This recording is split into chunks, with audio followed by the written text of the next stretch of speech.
적당히 좋아하면 덕후가 아니다. 적당 덕후. 안녕하세요. 여러분의 아재 덕후 공PD입니다.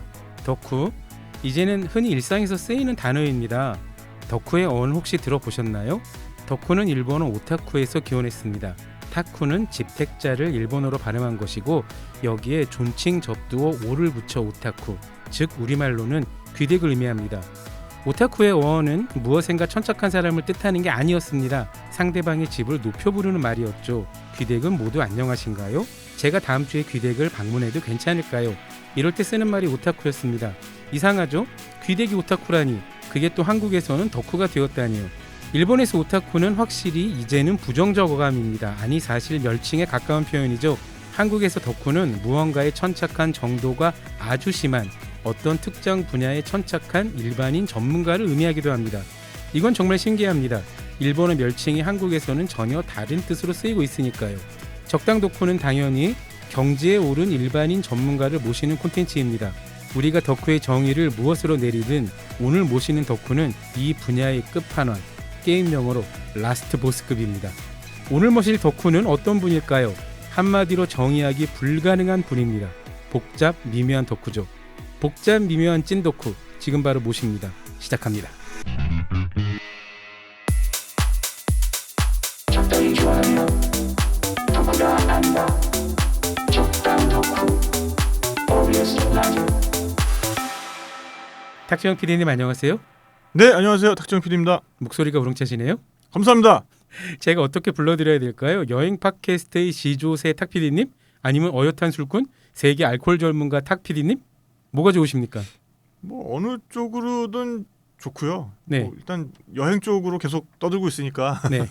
여행과 관련된 지식 소매상 뭐 이제 이런 느낌도 괜찮을 것 같고요. 지식 소매상은 먼저 선점한 분이 있죠. 아, 그렇구나. 작가님인데 네, 네, 네. 아니 우리 천하의 탁 PD님이 이럴 수가. 네. 야, 술덕후 한떨기 술덕후 이거 좋습니다. 한떨기 술덕후 탁 PD님. 네, 네, 네. 알겠습니다. 지난번에 그 이번 정부에서 그 네. 일본 총리 오셨을 때 네. 우리 명주라고 하기에는 조금 논란의 여지가 있는 술을 이제 대접하는 바람에 거기에 대해서 이제 장문의 글을 쓰고 그게 기사화까지 됐었는데 아, 그랬죠. 네. 그걸 어떤 공유한 분이 술 덕후의 깊은 분노가 느껴진다라고 이제 거기 댓글 달아주셔가지고 자, 우선 여기까지. 네네 보통 방송에서는 진행자와 게스트가 이렇게 인사를 나눈 다음에 그 얘기하잖아요. 네네 탁 PD님 그럼 자기소개 부탁드립니다라고 하죠. 아 네네 예, 탁 PD님도 자기 콘텐츠에서 주로 그렇게 하죠. 아 그렇죠 네네 예, 하지만 저희 적당 덕후는 그러지 않습니다. 아 그렇군요 네. 생각해보면 약간 이상한 관행 아닙니까? 초대를 해놓고 왜 게스트한테 자기소개를 시켜요? 저희는 그러지 않고요. 제가 먼저 소개를 해드린 다음에 그게 마음에 드시면 고개를 끄덕끄덕 하시면 되고 네네. 마음에 안 드시면 언제든지 단박에 끊고 네. 정정합니다 라고 하고 정정하셔도 괜찮습니다. 알겠습니다. 시작하겠습니다. 탁지영 PD님은 현재 여행 부문 팟캐스트 부동의 1위를 10년 넘게 유지하는 전국적 인지도의 여행 팟캐스트 탁PD의 여행수다 주인장이십니다. 2010년부터 시작하셨으니 횟수로 만 10년이죠. 10년간 무려 공개 방송만 200회 하셨습니다. 우와, 이거 박수 한번 쳐드리고요. 한국 아니 전 세계에 무수히 많은 방송국이 있지만 10년 넘게 하나의 타이틀로 콘텐츠를 유지하고 있다는 건 정말 어려운 일입니다. 탁지영 PD님은 유명한 오지 전문 여행 PD입니다. 모 방송국의 최장수 여행 프로그램 이러고 보니 최장수 콘텐츠에 특화되신 분 같네요. 세계 테마 기행에서 오지만 골라 다녀오기로 유명했던 분이죠. 현재는 모 대형 방송사의 인기 라디오 프로그램에 고정 출연하기도 하시고요. 그런가 하면 아주 진지한 본격 다큐멘터리를 여러 편 제작했던 분이기도 합니다. 베스트셀러 작가이시기도 한데요. 그동안 낸 책의 절반 정도가 여행이 아니라 술입니다. 세계의 술과 한국 전통주에 대한 책입니다. 세상은 넓고 맛있는 술은 많다는 캐치프레이즈의 스피릿 로드. 여기서 스피릿은 영혼을 뜻하는 영어가 아니죠. 독주, 증류주를 의미하는 스피릿입니다. 그러니까 스피릿 로드는 세계의 증류주를 다룬 책이고요. 그 다음 책 타이틀도 재밌었습니다. 이름 핑계고 술 마시러 왔는데요. 이게 책 제목입니다. 작년에는 우리술 익스프레스라는 한국 전통주에 대한 매우 진지한 고찰서를 출간해서 베스트셀러에 오르기도 했습니다. 여행 전문 콘텐츠 제작자이자 인기 팟캐스터이자 한국 전통주 전문가, 그런가 하면 모터사이클 광신자, 파티교, 예, 날이면 날마다 파티를 즐기는 분이죠. 파티교의 신흥 교주 이 정도로 소개해드리면 어떻습니까? 이것만 들으면 네, 뭐 되게 엄청난 사람이면서 되게 방탕하게 살고 있는 어떤 대체로 뭐 틀린 말은 없는데 네. 이걸 다 모아놓고 보니까 약간 제 실제 이미지와는 또 좀 거리가 있는 것 같기도 하고 뭐 그렇습니다. 네. 근데 뭐 여기서 제가 거짓말을 한 거 그럼요, 아니지 않습니까? 네네네. 있는 것만 그대로 약간 네네네. 과장을 있었습니다만. 네네. 자, 여기까지만 들어도 우리 탁피디님이 찐술 덕후 아 그렇습니다. 예, 네. 범상치 않은 분이라는 거는 확실히 알겠고요. 그래서 네. 오늘 준비한 이야기도 술에 관한 이야기죠. 네. 우리 술에 대해서 특히 이제 정확하지 않은 얘기를 하면 네, 깊은 분노를 느끼는 그런 술 덕후입니다. 네. 알겠습니다. 맞습니다. 저희가 탁피디님을 적당 덕후에서 모신 이유는요. 여행 이야기는 아니고 술 이야기를 하려고 했음이고요. 아직 추석이 되기는 2주가 남았습니다만 추석 주간까지 계속 이 방송은 이어집니다. 왜냐하면 우리 술에 대한 진짜 이야기를 아주 깊숙하게 덕후적 관점에서 이야기해 보고자 그 전에 먼저 술이란 무엇인가? 세계 술이란 무엇인가? 네. 세상에는 정말 맛있는 술이 많은데 우리는 왜 소주 맥주밖에 모르는가? 그런 이야기를 하시려고 하시는 거죠? 그렇습니다. 그리고 술이라는 게 이제 제가 책에 썼던 말은 술은 테이블에 앉아서 떠나는 여행이다. 오, 라는 말을 제가 제 책에 쓴 적이 있고 아하, 그다음에 요거만큼이나 멋있는 이야기를 제 팟캐스트에 와주셨던 다른 그 또 술 덕후한테 들었어요. 네. 좋은 술은 여행하지 않는다. 이건 무슨 뜻이죠? 그러니까 이제 이거는 양조주에 좀 해당되는 얘기인데 좋은 술은 제일 좋은 술은 네. 그 산지에서 먹는 술이 제일 맛있다는 얘기했죠. 아하, 네, 특히나 이제 과거에 그 독일 맥주 같은 경우에는 이런 격언이 음. 있었어요. 양조장 굴뚝 그림자가 닿는 곳에서 먹어야 제일 맛있다. 어허, 그래서 그 정말 좋은 술을 먹기 위해서는 우리가 여행을 해야 되는 거거든요.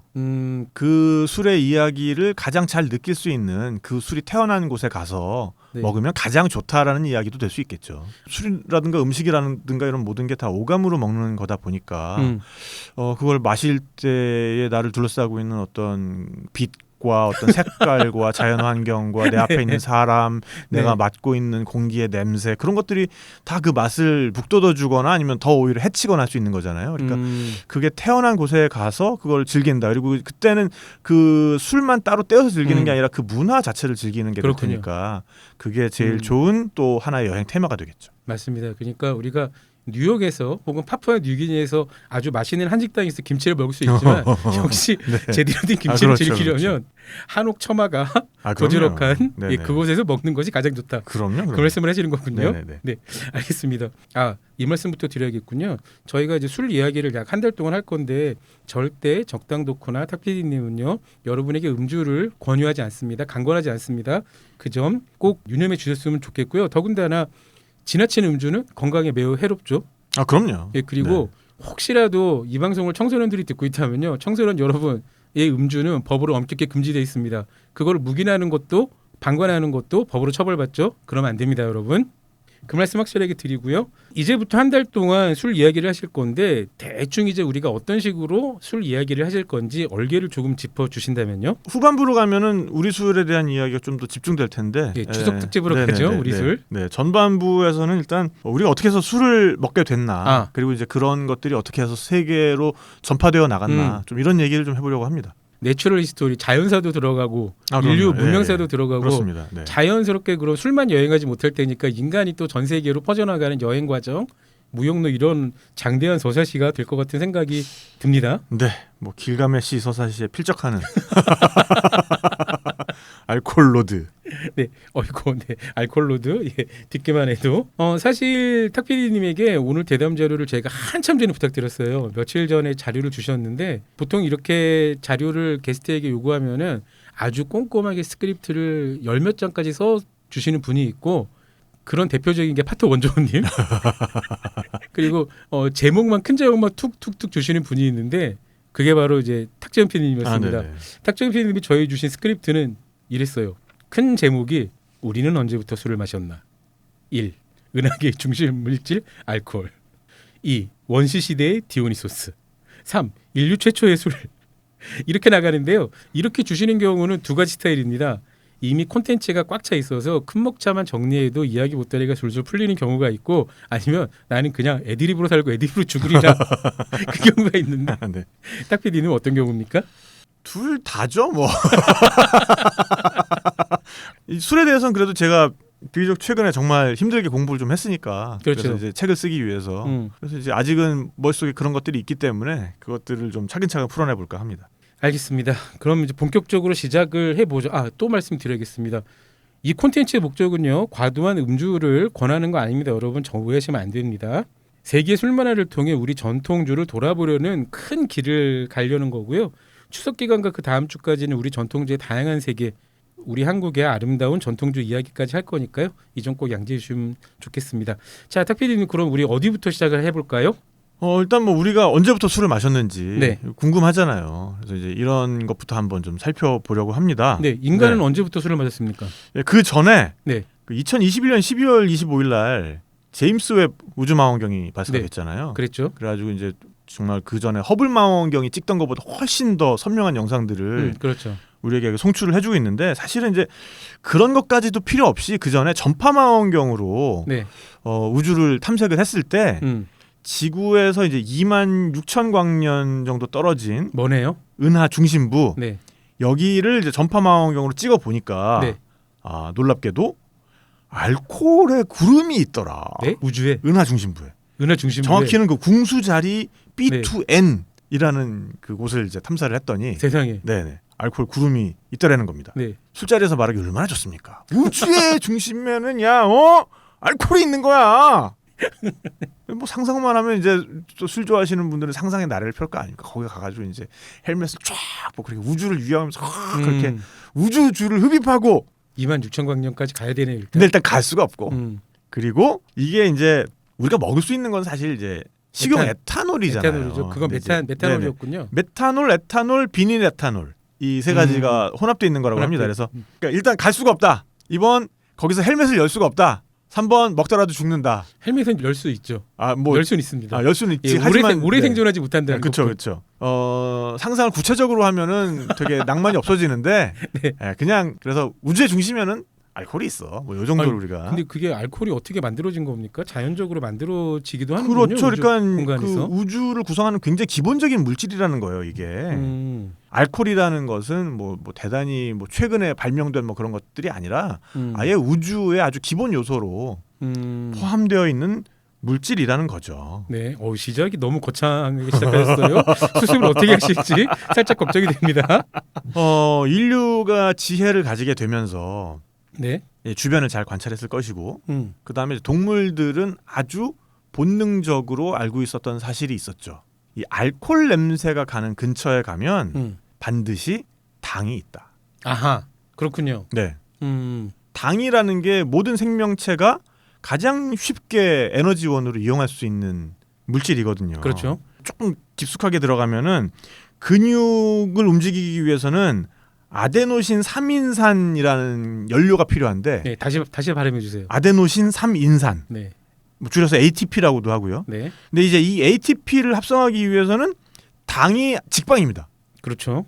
그래서 이 당을 찾아내는데 거의 모든 생명체들은 되게 혈안이 돼 있어요. 특히나 우리가 이제 유인원 시절부터 네. 우리는 그 당을 발견하고 그것들을 이제 평가하고 그 퀄리티를 평가하고 그것을 이제 우리의 이제 에너지원으로 삼는데 굉장히 적극적이었고 굉장히 익숙했던 거죠. 자연에서 가장 찾기 쉬운 당이라 그러면 역시 과일, 뭐 벌꿀 뭐 이제 이런 것들인데 근데 이런 것들을 찾아내는 그 지표로 이용할 수 있는 것 중에 하나가 바로 알코올 냄새입니다. 그러니까 이제 뭐 과일의 냄새나 뭐 이제 꿀의 냄새 이런 거에 유혹될 수도 있겠지만은 사실은 알코올 냄새가 훨씬 더 멀리 퍼져 나가거든요. 그렇죠. 근데 이 당이라는 것들이 자연 상태에서 고농도의 당이 조건이 맞을 때 미생물과 작용하게 되면 알코올이 생겨나요. 아하. 지구상에 이제 뭐 이제 거창한 무슨 우주주의 예를 들지 않더라도 지구상에 존재하는 알코올의 굉장히 많은 퍼센티지가 미생물에 의해서 만들어진 겁니다. 그렇죠. 그래서 그 미생물의 이름이 효모예요. 자연배로 되는 거죠. 네네. 효모는 이제 한자로 쓴 거고 영어로는 이스트라고 그렇죠. 하는 미생물이 있습니다. 네. 이 친구들은 맛있는 미생물. 자체가 뭐 맛이 있다기보다는 이제 맛을 만들어내는 미생물. 그러니까요. 네. 그러니까 이제 이 친구들은 정제 상태가 되면 그냥 가루 형태의 분말 형태가 돼가지고 활동을 멈추고 굉장히 오랜 기간 그런 형태로 있을 수가 있어요. 그렇죠. 근데 이제 딱 맞는 조건에 이 친구들이 투여가 되면 적당한 그러니까 이제 수분과 적당한 온도를 적당한 수분, 적당한 투입해주면- 온도, 그다음에 이제 당분, 그렇죠. 그리고 산소가 차단된 상황이 되면은 이 친구들이 당을 막 먹고 알코올을 쌉니다. 예, 고마운 친구들. 아, 그렇죠. 네. 방구도 껴요. 그러니까요. 이산화탄소를 만듭니다. 그렇죠. 그게 그러니까 바로 발효 과정에서 나오는 탄산. 그게 바로 발효라는 거죠. 네. 알코올 발효. 그러니까 알코올 발효는 미생물에 의해서 진행이 됩니다. 그래서 우리 인간이 특히나 이제 양조주의 경우에는 뭐 막걸리나 와인이나 맥주 같은 것들 네. 인간이 만든다고 생각하지만 그건 굉장한 오산이죠. 그렇죠. 인간이 효모 힘을 빌릴 뿐. 인간은 그 효모들이란 플레이어가 뛰놀 수 있는 그 그라운드를 마련해 주는 거고요. 그렇죠. 그 그라운드 위에 이제 선수들을 투입하면 그 선수들이 그 안에서 그 푸른 초장이라고 상상하셔도 되고 그 푸른 초장에서 이제 효모라는 소떼들을 풀어놓으면 그 그렇죠. 소떼들이 그 푸른 초장의 그 당분들을 먹고 그렇죠. 알코올과 이산화탄소를 배설해 주는 거죠. 그렇죠. 그래서 인간은 우리는, 네, 리그를 만들고 축구장을 건설해줘. 그렇습니다. 그다음에 효모들이 뛰어놀 수 있게. 그렇습니다. 네네네. 그래서 그 알코올 냄새는 즉 그 주변에 아주 고농도의 당분이 존재한다라는 아주 강력한 신호가 되는 거예요. 그렇군요. 그래서 우리는 뭐 이제 그 냄새에 선사시대부터 굉장히 민감하게 반응을 했던 거죠. 그렇군요. 그리고 이제 인간들이 이제 정주 생활을 하면서 네. 채집을 하고 저장을 하는 일이 잦아졌을 거 아닙니까? 네. 저장을 하다 보면 또 필연적으로 네. 알코올이 생겨나곤 해요. 오, 놀라운 일이. 그렇죠. 그러니까 뭐 과일 같은 걸 따와가지고 다 못 먹으면 어딘가에 그렇죠. 쌓아놨을 거 아니에요. 네. 유럽 같은 데를 돌아다녀 보면 아직까지도 그런 식으로 술을 만드는 곳이 굉장히 많은데 과일은 술로 변하기에 최적의 조건을 가지고 있는 원료 중에 하나입니다. 그렇죠. 일단 그 안에 당분이 많죠. 그리고 그 껍질에 놀랍게도 효모가 붙어 있습니다. 아, 세상에. 그러니까 이제 공기 중에는 사실 지금 이 스튜디오 안에도 효모가 조금씩 떠다니고 있을 거거든요. 그렇군요. 그러면 그 와인 만들 때, 포도주 만들 때 딱히 효모를 첨가하지 않아도 되죠. 자연 상태로도 어느 정도 가능하다는 그 얘기군요. 껍질에 효모가 많이 붙어 있죠. 아, 그러니까 이 효모가 번식력이 또 놀랍기 때문에 네. 무균 상태에 아니면 이제 특정한 미생물만 배양해야 되는 그런 연구실 같은 경우에는 효모가 한번 발견되면 비상이 걸려요. 큰일 났군요. 예. 배양하기를 원하는 미생물을 따로 격리 조치하고 아이고. 그 안을 온통 살균하지 않으면 큰일이 날 정도로 효모라는 친구들은 어디에나 존재하고 효모 발견한 날 집에 못 가는 날. 그렇죠, 그렇죠. 강제 야근가. 네네 아마 그 네. 이공계에 나오신 분들은 네, 약간 그런 끔찍하겠다. 그러니까요. 그런 이제 네. 실험실에서 근무해 보신 분들은 아마 이 말 무슨 말인지 아실 겁니다. 네. 과일이라는 존재가 그렇다 보니까 네. 과일을 그냥 놔두잖아요. 그러면 중력에 의해서 진 눌립니다. 그렇죠. 특히나 이제 많이 쌓아놓으면. 그럼 밑에 있는 애들은 아주 자연스럽게 으깨지겠죠. 특히나 그렇죠. 이제 포도나 복숭아나 이런 표면이 좀 무른 애들. 무르지 않더라도 사과 같은 것도 그냥 놔두면 자연스럽게 으깨지기 시작합니다. 맛있겠다. 그러면서 그 즙이 흘러나오죠. 거기에 껍질에서 나온 효모가 붙습니다. 아하. 그럼 그 효모들은 옳다구나 하고 자연 이제 발효를 그냥. 거기에서 음. 발효를 시키기 시작하죠. 근데 이제 인간은 아마 거기에 고인 액체가 그런 이제 묘한 냄새를 풍기는 그 액체가 뭔가 비밀이 있다는 걸 그 전부터 깨닫고 있었을 가능성이 높아요. 왜냐하면 동물들을 관찰했거든요. 그렇죠. 그 동물들이 이를테면 뭐 원숭이라든가 뭐 염소라든가 그 이제 과일이 물웅덩이 같은 데 떨어져 가지고 그 안에서 발효가 되고 그거를 원숭이가 먹고서는 해롱되는 걸 봤을 거거든요. 갑자기 원숭이가 기분이 좋아서 네. 나는 잡으려고 하지도 않았는데 내 품으로 들어와. 맞아요. 고맙구나. 맞아요. 우리 가족 오늘 저녁거리. 네. 그래서 그런 냄새가 나는 그 액체가 내 창고에도 생겼네? 그럼 누군가 그걸 먹어봤을 거라고. 마셔보니까 나도 기분이 좋아. 그러니까 그걸 마셔본 분들은 아마 이제 우리로 하여금 홍어와 치즈와 보거를 먹을 수 있게 해준 분들과 비슷한 DNA를 지닌 그런 모험심 강하고 용감한 분들이었죠. 어떤 용감하고 마음이 열려 있는 그런 분들이 이제 그거를 먹어보면서 야 네. 이거 안 죽어. 그리고 심지어 기분이 좋아져. 이거 괜찮아, 맛있어. 그러다가 이제 점점 그 알 수 없는 말을 중얼거리다가 아마 이제 골아 떨어지셨겠죠. 그렇죠. 그래서 우리는 그런 분들을 지금 뭐라고 부르고 있는가? 디오니소스라고 부르는 겁니다. 아하. 그렇게 이어지는군요. 그럼요. 네. 예. 아니 저는 은하계의 중심 물질 알코올 두 번째 제목이 원시시대 디오니소스길래 아니 이 양반 이걸 어떻게 연결하려고 그래 큰일 났나 했더니 계획이 있으셨군요. 아 그럼요. 네. 근데 또 한 가지 재밌는 사실이 네. 인간이 술을 마시게 되면서 술을 이제 마시기 시작했던 시기에 그 인간의 이제 두개골의 용적률 이제 이런 것들을 계속해서 이제 추적 조사를 해보면 네. 술을 마시게 된 시기가 전두엽이 비약적으로 커지는 시기와 일치한다. 대충 인류가 나는 술을 마시게 된 시점이 언제부터입니까? 몇십만 년 전? 그러니까 지금 그 고고학적인 증거는 네. 지금으로부터 9,000년 전에 만들어진 술에 대한 고고학적 증거가 있습니다. 9,000년 전이면 현생 인류와 완전히 똑같은 거고 그 전에는 먹자 네안데르탈이나 그 이전에는 그렇죠. 그러니까 네, 이제 신석기 시대의 네. 유적에서 아주 직접적인 증거가 나온 거고, 근데 이제 그 전부터 어쨌든 술을 만들어 먹기 시작했을 것이다라는 이제 추정을 하고 있는 거죠. 그래서 뭐 이제 구석기 시대 후반부부터 이제 신석기 시대에 이르면은 뭔가 술 비슷한 걸 먹지 않았을까라는 추정을 하고 있는 현생 거고. 인류만 먹던 건가요? 그러니까 호모사피엔스만 그 전에 호모 에렉투스나 네안데르탈 그 전에는 술을 먹지 사실 않았을까요? 직접적인 증거는 없어요. 근데 이제 추정을 할 수가 있는 거죠. 그러니까 네. 그 사람들도 자연 상태에 발효된 거는 얼마든지 그렇죠. 주워서 그래서 마실 수 있을 어쨌든 것 이제 같은데. 그런 그 추정되는 시기들이 이 전두엽이 비약적인 그 발전을 하는 그런 이제 진화를 하는 그 시기와 맞물려 있다라고 보는 이거는 거죠. 청취자분들 오해할 수 있어요. 술을 마시기 위해서 전두엽이 비약적 발전한 게 아니라 인류가 술을 만들기 시작한 시기와 비약적으로 지능이 증가한 시기가 겹친다는 말씀이신 거죠? 근데 그거를 그 인과관계를 다르게 보는 사람들도 있어요. 술 때문에 술을 마시기 시작하면서 네. 어떤 상상력이 자극이 네. 되고 네. 환상 같은 걸 이제 보기 시작하고 그래서 그 환상과 착시 현상 이런 것들을 어떻게 보면 이제 종교 제례와 연관짓기 시작하면서 그 종교적인 황홀감에 빠지기 위해서 더 적극적으로 술을 이용을 했다는 것이죠. 그러면서 어쨌든 그런 직접적으로 지금 내 눈앞에 보는 것들이 아닌 여러 가지 상상을 가미한 이야기들을 만들어내게 되고 그렇군요. 예술을 만들어내게 되고 이러면서 전두엽이 더 자극을 받아서 네. 전두엽이 점점 더 커졌다. 그런 설도 있고요. 라고 보는 설도 있습니다. 알겠습니다. 하지만 네네. 여러분 과도한 음주는 건강에 나쁜 영향을 줍니다. 여러분 절대 과도한 음주하시면 안 됩니다. 특히 청소년 여러분 드시면 안 돼요. 큰일 나요. 주변에도 말려주세요. 그래서 그 패트릭 맥거번 교수님이라고 또 이제 네네. 이런 연구에 대해서 굉장히 유명한 분이 있는데 그분 네. 책에 보면 이제 선사시대의 어떤 미술 작품에 등장하는 반복되는 뭐 물방울무늬라든지 소용돌이 같은 패턴 이런 것들이 어떤 의식의 변성으로 인한 착시 현상이다. 그래서 그걸 표현한 거다. 그래서 고대 동굴벽화 같은 데서. 네. 그러니까 이제 이것은 과연 지금 무슨 얘기냐? 이 작품을 그렸을 때 그 예술가분이 네. 한 잔 걸쳤다.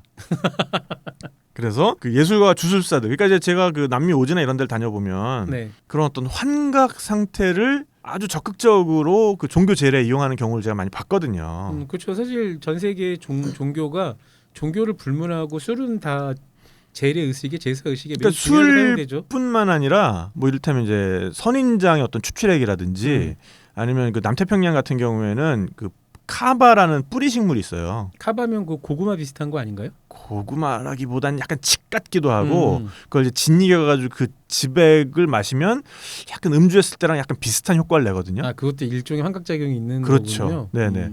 그래서 어떤 물론 이제 그 향정신성 의약물을 남용하는 건 굉장히 나쁩니다만 고대의 종교 네. 같은 경우에는 그리고 이제 그 흔적을 이어받은 약간 원시성이 남아 있는 종교 형태 같은 경우에는 그런 환각을 일으키는 식물성 재료들을 네. 굉장히 적극적으로 이용을 하고 있고요. 그러니까 이제 그렇군요. 사실 이제 알코올 같은 경우에 이제 그런 효과를 내는데 굉장히 이제 그런 유사한 효과들을 낼 수가 있잖아요. 그래서 그것들을 뭔가 의식의 확장 수단으로 썼다. 이제 이건 고고학적인 연구 네. 결과입니다. 네. 맞아, 그럴 수 있죠. 그러니까 사실 인류 최초 예술이 언제 시작되는지 모르지만 예술이라는 것 자체가 잉여 시간, 잉여 활동에 같은 거잖아요. 네네. 그러니까 생존하기 급하면 예술은 절대 나올 수가 없죠. 그렇죠. 그리고 지금도 또 특히 이제 서구 종교 같은 경우에는 종교 제례에서 알코올을 적극적으로 씁니다. 여전히. 그러니까 와인 같은 거죠. 미사주 같은 거죠. 그러니까 사실 가톨릭에서. 전 세계에서 술을 종교의 율법으로 엄격하게 규제하는 종교는 지극히 드물죠. 그렇죠. 그리고 우리 같은 경우도 조상들과 소통하기 위해서 늘 제사상에 청주를 올리죠. 그 청주를 왜 올리냐면 이제 제사상에 쓰는 거는 왕실의 제례에서는 탁주도 씁니다만은 그렇군요. 민간의 제례에서는 네. 청주를 올리게 돼 있거든요. 그래서 우리가 이제 충문 쓸 때 보면은 청작 서수 공신전원 흠향이라고 쓰거든요. 그러니까 이제 청작 서수가 뭐냐면 이제 맑은 술과 음식을 정성껏 준비하였으니 네. 이제 흠향하옵소서 이걸 그 충문에다가 쓰고 이제 그렇게 읽는 건데 그렇군요. 청주라는 것은 비단 맑아서 청주일 뿐만 아니라 그 안에 청향이 있기 때문에 청주예요. 청양은 어떤 거죠? 그러니까 이제 곡물의 가장 가벼운 향. 우리가 이 청양에 대해서는 2부 가서 이어져야 될 것 같습니다. 좀 나중에 얘기를 하도록 하죠. 네, 바로 2부로 가서 바로 들어보죠. 뭐. 네네. 여러분은 지금 OBS 라디오 적당 덕후를 듣고 계시고요. 저희는 내일 이 시간에 이어집니다. 마지막으로 한 말씀 더 드릴게요. 이 콘텐츠의 목적은 음주 장려 아닙니다, 여러분. 과도한 음주는 건강에 매우 나쁘고요. 청소년의 음주는 법으로 엄격히 금지되어 있습니다. 우리 콘텐츠는 음주를 장려하는 목적이 아니라는 점 다시 말씀드리면서 사랑이 충만한 토요일 밤 되세요. 저희는 내일 다시 찾아오겠습니다.